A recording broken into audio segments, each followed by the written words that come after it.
He banned luxury cars, sold off government fleets, vaccinated 2.5 million children in just weeks, and turned one of the poorest nations on earth into a symbol of African independence.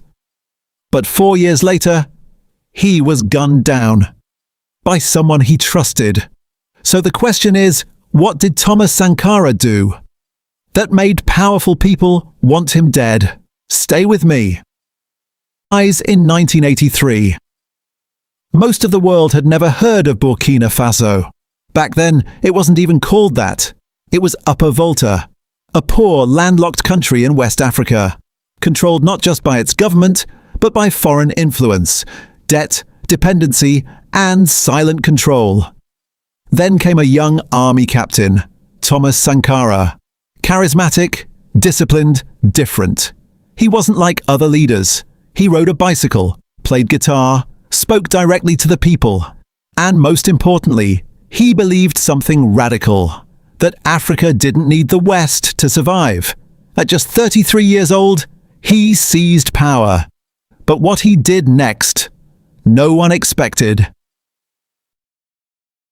Sankara didn't just take power, he rewrote the system. First, he changed the country's name from Upper Volta to Burkina Faso, the land of upright people. Then he went further, way further. He slashed government salaries, including his own, sold off luxury cars, replaced them with cheap Renault 5s, banned first-class flights, and refused foreign aid, because in his words, he who feeds you controls you.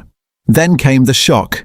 In just weeks, he launched a nationwide campaign and vaccinated over 2.5 million children against measles, meningitis, and yellow fever, one of the fastest public health campaigns in African history. But that wasn't all. He redistributed land, gave it to farmers, boosted food production, and within a few years, Burkina Faso became food self-sufficient. For the first time, he planted millions of trees to fight desertification, built roads, schools, railways, without relying on foreign loans. And then, he did something no African leader had done before.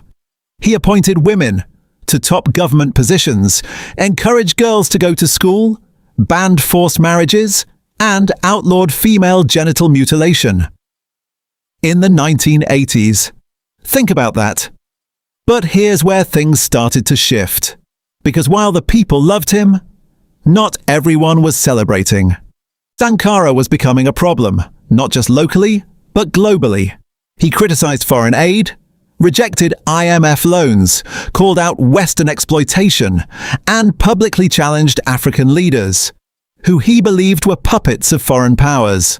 Then in 1987, he stood before African leaders and said, "If Burkina Faso stands alone in refusing to pay debt, I will not be here at the next conference." The room laughed.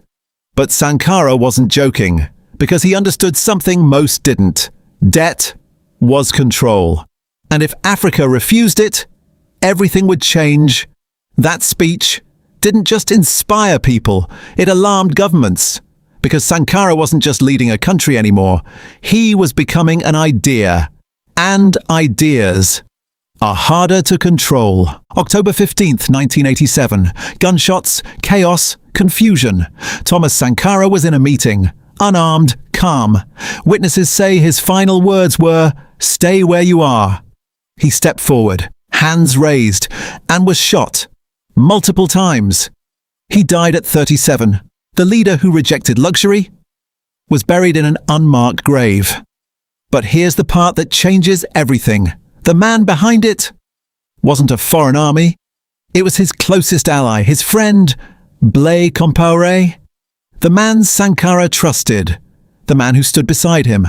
The man who took power immediately after his death and ruled for 27 years. Backed, supported, untouched. So now the real question becomes, was this just betrayal or something bigger? After Sankara died, everything changed. His policies were reversed, foreign aid returned, luxury came back, his speeches were banned, his name almost erased. For decades, talking about Sankara was dangerous. But you can silence a man. You cannot silence an idea. Because across Africa, young people remembered. They shared his speeches, his vision, his defiance. And slowly, the truth resurfaced. Thomas Sankara is remembered as one of Africa's greatest leaders, not because he ruled long, but because of what he proved. That in just 4 years, a nation could change, that Africa could stand on its own, that leadership didn't have to mean corruption. But here's the uncomfortable truth. His story raises a question many still avoid. If one man could achieve all this in 4 years, why hasn't it happened again? Closing. They didn't just kill Thomas Sankara. They stopped a direction, a possibility, a future. Because Sankara wasn't dangerous.